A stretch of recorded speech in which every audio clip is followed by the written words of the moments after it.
hermanos, me da gusto saludarlos. Bienvenidos sean todos hermanos y hermanas de la Tercera Iglesia y de las iglesias hermanas que nos ven. Y por supuesto también le damos la bienvenida a todos los amigos que nos siguen a través de este mensaje. Siempre será un placer poderles servir y compartir la palabra del Señor, es un privilegio. Vamos pues a entrar en tema. Hoy vamos a tratar un pasaje de la Escritura basado en una pregunta que seguramente te has hecho. Lo hemos titulado Entender los tiempos. Ahora con este confinamiento, con toda esta situación que no tiene precedente, que históricamente pues es nueva para todos, pues seguramente te has hecho quizá preguntas de los por qué, de los para qué. Y bueno, qué importante es que podamos entender lo que está ocurriendo, pero no a través de la mirada del mundo. Desafortunadamente, en situaciones como esta, pues hay una serie de mensajes que están invadiendo la red, que se van hacia el lado fatalista, que se van hacia el lado amarillista, donde pues hacen que todo el mundo se preocupe, que todo el mundo se estrese. Entonces, hoy queremos ver qué es entender los tiempos, pero a través de la palabra de Dios. Así que te vamos a invitar a que abras tu Biblia y a que nos sigas. El primer versículo que vamos a ver está en el primer libro de las Crónicas, capítulo 12, versículo 32, y dice: de los hijos de Isaacar, 200 principales, entendidos en los tiempos, y que sabían lo que Israel debía hacer, cuyo dicho seguían todos sus hermanos. Como te puedes dar cuenta, desde el principio de los tiempos, el Señor siempre ha estado ocupado en hacernos notar esta necesidad de entender el momento que estamos viviendo, que lo podamos descifrar, que podamos dimensionarlo exactamente como es, que no nos vayamos a un péndulo, digámoslo, positivo espiritual, donde sabemos que el Señor nos protege y que por eso pues nos vamos a ir a meter a una sala donde estén enfermos de COVID, ¿verdad?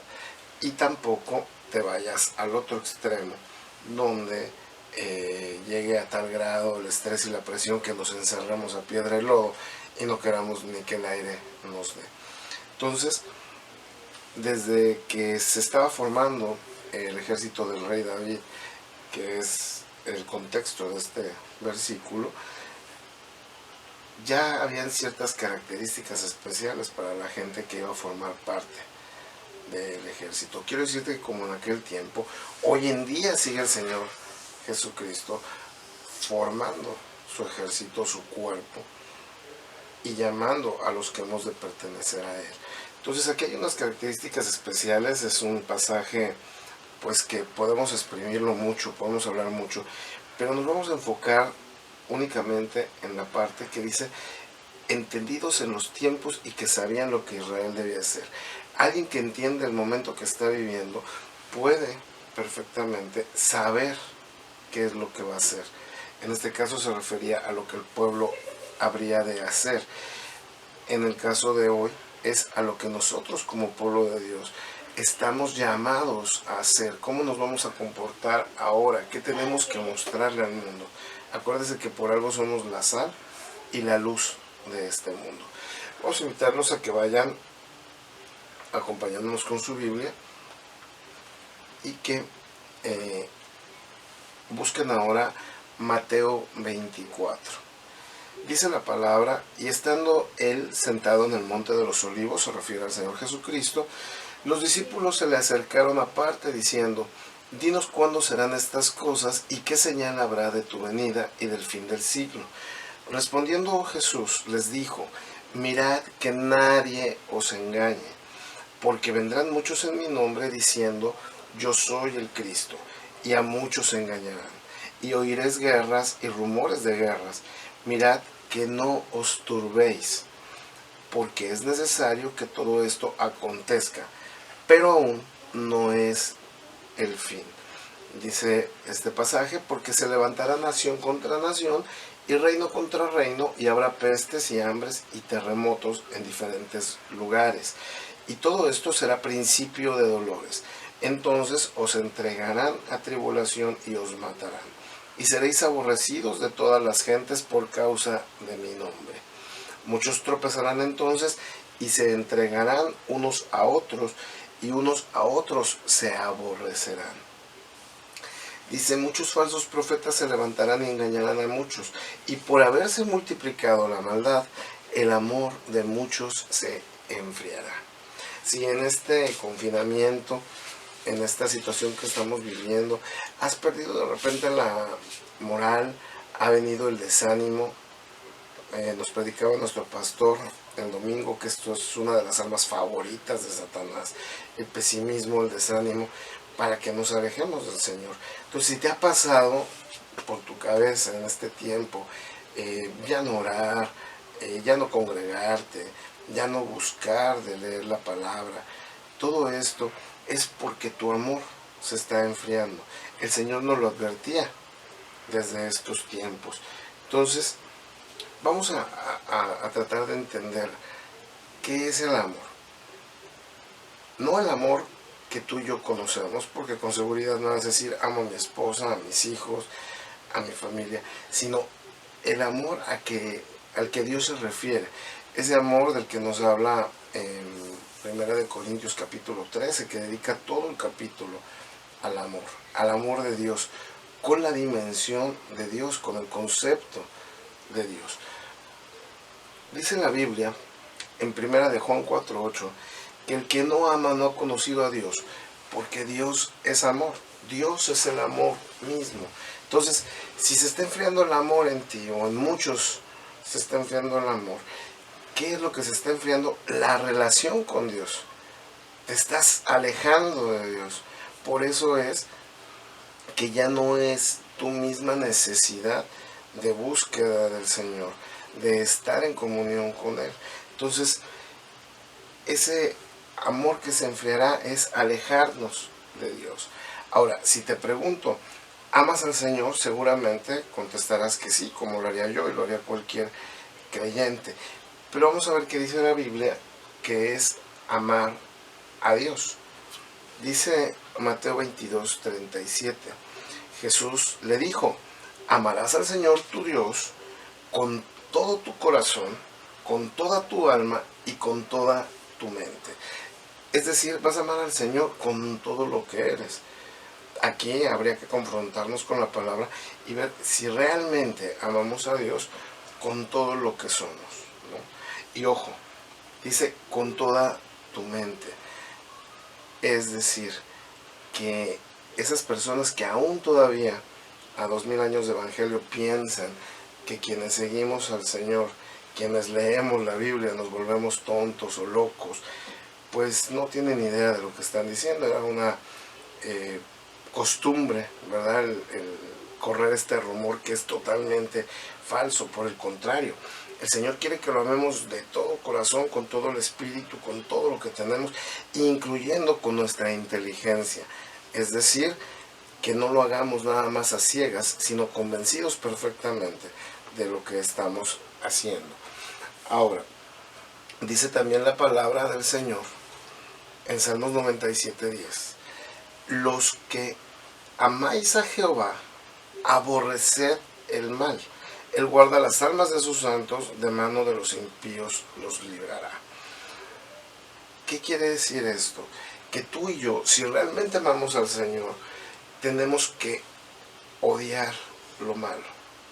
¿Cuántas veces en nuestra vida, en cosas cotidianas, sobre todo cuando estamos hablando del mundo y de las tendencias que hay en este tiempo, de repente consentimos lo malo, de repente apapachamos lo malo, pero como hijos verdaderos de Dios tendríamos que aborrecer el pecado, no hacia el pecador. Recuerda que Dios aborrece el pecado, pero ama al pecador, asimismo nosotros, pero sí debemos de ser radicales. Hoy de repente te dicen que si no compartes ciertas ideas, que eres retrógrada, que eres primitivo, que vaya, no estás al nivel que requiere este siglo actual. Sin embargo, para seguir a Dios hay que ser radicales, y hay conceptos muy claros que el Señor maneja.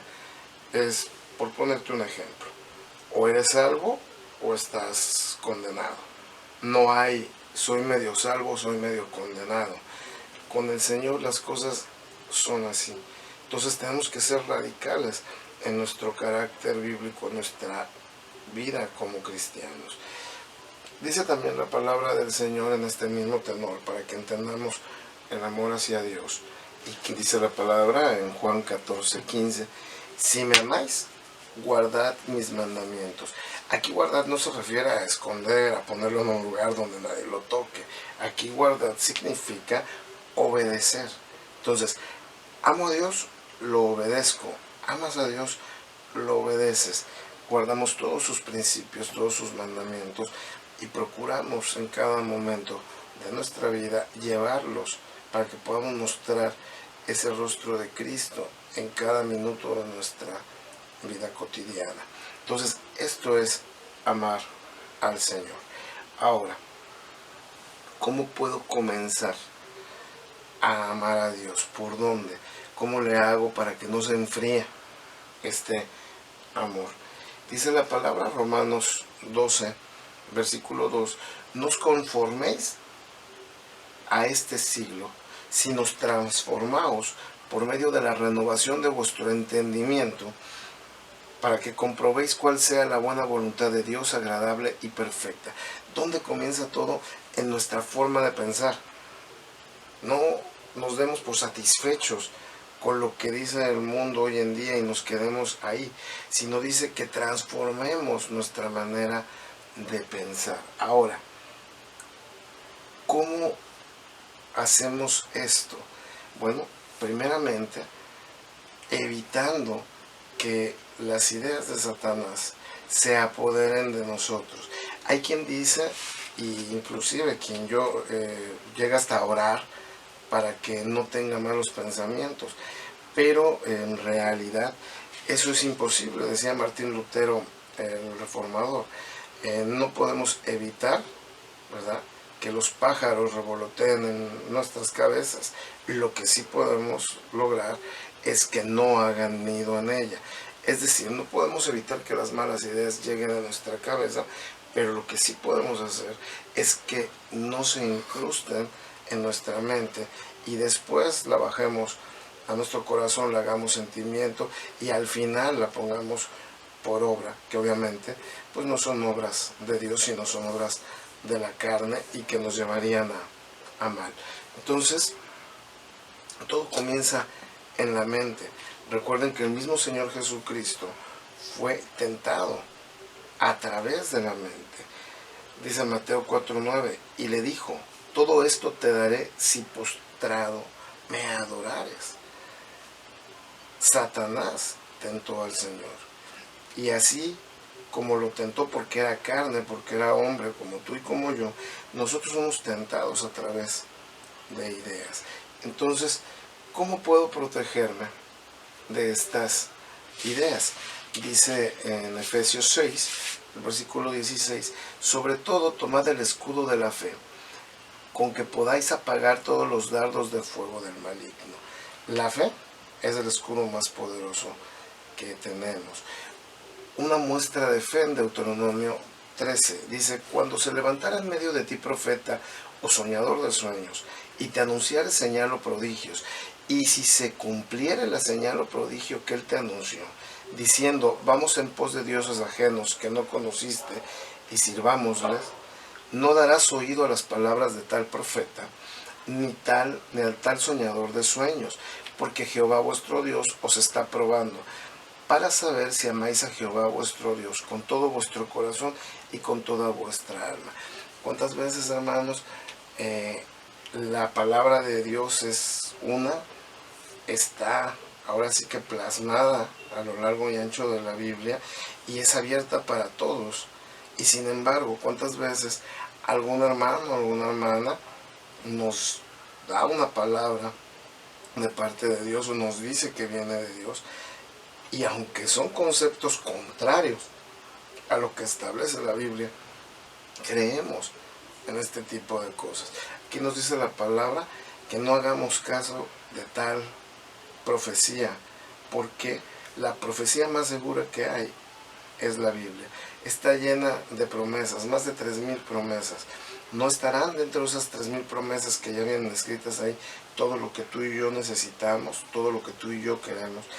Entonces, una manera de cubrirnos de los dardos envenenados de Satanás es yendo a la palabra, porque eso es lo más confiable que tenemos. Eso es garantía.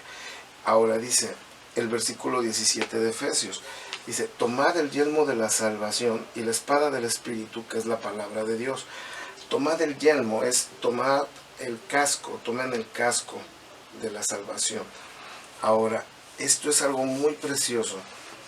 Ven siguiendo con cuidado. ¿Cómo me protejo con la salvación? Si yo sé que un día me voy a encontrar con mi Creador y que eternamente voy a vivir en su gozo, no debe de haber ninguna cuestión terrenal, ni buena ni mala, que me impida llegar a esa meta. Es decir, si yo tengo claro perfectamente que un día voy a ser salvo, no puede haber ni dinero, ni placer, nada en este mundo que me desvíe de esa salvación. Si yo tengo bien claro que un día voy a estar con el Señor, no puede haber ningún maltrato, ninguna grosería, ninguna cara, ninguna calumnia, nada que me puedan hacer que desista yo y que deje de ver esa salvación. Entonces, esa es la manera de ponernos el yelmo de la salvación. Entender que no hay nada más grande que esa meta, ese lugar al que quiero llegar. Entonces, si yo estoy firme a donde quiero llegar, nada me va a evitar, ni bueno ni malo. Ahora, eso es muy importante. Si sabemos a dónde vamos, pues seguramente vamos a llegar. Dice 2 Corintios capítulo 10, versículo 5, derribando argumentos y toda altivez que se levanta contra el conocimiento de Dios, y llevando cautivo todo pensamiento a la obediencia de Cristo. Si Satanás me manda un dardo envenenado, lo detecto y digo, esto no es mío, esto no es para mí, lo rechazo, pero lo capturo y lo paso por el filtro del Señor. Señor, esta idea no es mía, la rechazo, te la entrego, la pongo en tus manos, no es para mí, la cancelo en mi vida. Acuérdense que tenemos armas para defendernos, el nombre de Jesucristo, la palabra del Señor, entonces la oración. Entonces inmediatamente un pensamiento que tenemos malo, hay que llevarlo en oración al Señor, entregárselo a Él y ahí dejarlo. De esa manera vamos a estar protegidos de las ideas de Satanás. Acuérdese que logró engañar a la tercera parte de los ángeles, que no podrá ser con usted y conmigo, que tenemos carne. Sí, usted sabe que los ángeles son criaturas espirituales totalmente, que no tienen estas necesidades terrenales, porque dice que la carne siempre nos va a llevar a pecado. Entonces, de esta manera podemos cubrirnos de los ataques de Satanás. Ahora, no podemos negar que hay un virus que no conocíamos, que la gente se está muriendo. Eso es verdad. No podemos negar que hemos estado confinados en nuestras casas. No podemos negar que han habido catástrofes financieras, que han habido muertes. O sea, todo eso es una verdad. Pero tampoco podemos irnos al extremo de decir el mundo se va a acabar y prácticamente comenzar a despedirnos. Entonces, dice la palabra que nadie sabe la hora ni el día, solamente el Señor, solamente Dios. Pero dice que hay señales, que eso es lo que veíamos a lo largo del capítulo 24 de Mateo. Aquí vamos a enumerado 10 señales, no son todas, pero son parte de las señales que se van a dar antes del fin de los tiempos. Dice que falsos maestros y falsos cristos, sabemos que ya lo existen, incluso en las redes sociales aparecen. Dice también guerras y amenazas de guerra. Yo creo que todos hemos vivido conociendo de guerras pues desde antes de que naciéramos y pues toda nuestra vida. Hambre y terremotos, sabemos que hay hambre en el mundo, terremotos pues se están habiendo en muchos lugares del mundo. Ahora, persecución y odio contra los cristianos, sabemos que hay hermanos que están siendo perseguidos, que están siendo muertos en manos de personas que están persiguiendo a la iglesia. Muchos abandonarán la fe, la apostasía. Vemos como personas que servían al Señor hoy no quieren saber de Él, ¿verdad? Y andan pues en otras cosas, ¿no? Pero también dice la Biblia que quien rechaza la palabra de Dios va a terminar creyendo en fábulas, o sea, en cuentos. Traición y odio, pues vemos que por todos lados hay.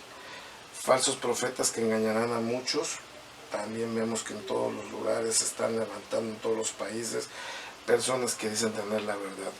Gran maldad, desgraciadamente, a donde miremos, vemos cosas malas. Poco amor, de eso estamos hablando. Y dice que expansión del evangelio por todo el mundo. Esto es muy importante. No va a acabar el mundo, sino primero llega el evangelio a todas partes. Si tú, hermano, como iglesia de repente te preocupas de que el mundo se va a acabar, creo que deberíamos estar más ocupados en que el evangelio llegue hasta el último rincón de la tierra y se le predique a toda criatura, porque entonces esta sí sería ya una de las señales definitivas del fin del mundo. Ya podríamos estar pensando en que el tiempo se acerca. Ahora, retomando Mateo 24, dice: mas el que persevera hasta el fin, este será salvo. Y será predicado este evangelio del reino en todo el mundo para testimonio a todas las naciones, entonces vendrá el fin. Dice: se levantarán falsos cristos, en Mateo 24, 24, y falsos profetas, y harán grandes señales y prodigios, de tal manera que engañarán, si fuere posible, aún a los elegidos. Las plagas no son para el pueblo, hermano. Si tú y yo somos de los elegidos del Señor, no podemos ser engañados. La Biblia lo dice claramente. Si fuere posible. Te doy otro ejemplo, Juan 10. Pero vosotros no creéis, porque no sois de mis ovejas, como os he dicho. Mis ovejas oyen mi voz, y yo las conozco, y me siguen. Y yo les doy vida eterna, y no perecerán jamás, ni nadie las arrebatará de mi mano. ¿Has escuchado alguna vez a algún hermano orando, pidiéndole al Señor: no permitas que me arrebaten de tu mano? No permitas que sea engañado. Hermano, si tú y yo somos fieles al Señor, Él es mucho más fiel a nosotros. Él nos amó primero. Entonces, no es posible que seas engañado, no es posible que seas arrebatado. Ahora, si tu amor está frío y tu miedo es por eso, espero que esta palabra sea de bendición a tu vida. Espero que con esta palabra no permitas tú que puedas ser engañado por el enemigo. Dice la palabra, cuando veíamos al principio Mateo, dice: no permitan que nadie los engañe. Dice en otra parte de la misma escritura, en otro versículo adelante, que no se perturben, o sea, no caigas en pánico. El pánico es para el mundo, porque ellos ignoran la escritura. Por último, quiero decirte que siendo la iglesia de Jesucristo y siguiendo su palabra, como dice, no os conforméis a la mentalidad de este siglo. No nos quedemos con esta situación que está pasando. Seguramente el 2020 va a ser recordado por el mundo como el año del COVID, el año de la pandemia. Pero nosotros como iglesia de Jesucristo no podemos quedarnos ahí, no debemos quedarnos en ese lugar. ¿Por qué no mejor este 2020 nosotros como iglesia lo proclamamos como el año de la familia, como la oportunidad grande que hubo para que las familias estrecharan sus lazos? ¿Cuántos casos tenemos de familias que no vivían, nada más copulaban en un lugar, nada más estaban pues conviviendo, pero en realidad no se veía, no se trataba. Y ahora esto que parece para maldición o que parece para mal, nos da la gran oportunidad de volvernos a reencontrar, de volvernos a conocer, de estrechar estos lazos. Acuérdate que la institución creada por Dios es el matrimonio, la familia. Es una de las instituciones a la que Satanás más ha atacado. Entonces, declaremos este año como el año de la familia, estrechemos estos lazos familiares. Y si tenemos familias fuertes, por supuesto que vamos a tener una iglesia también grande y poderosa. Que esta palabra sea de bendición, hermanos, el deseo de mi corazón, el deseo de toda la tercera iglesia. Dios bendiga tu vida.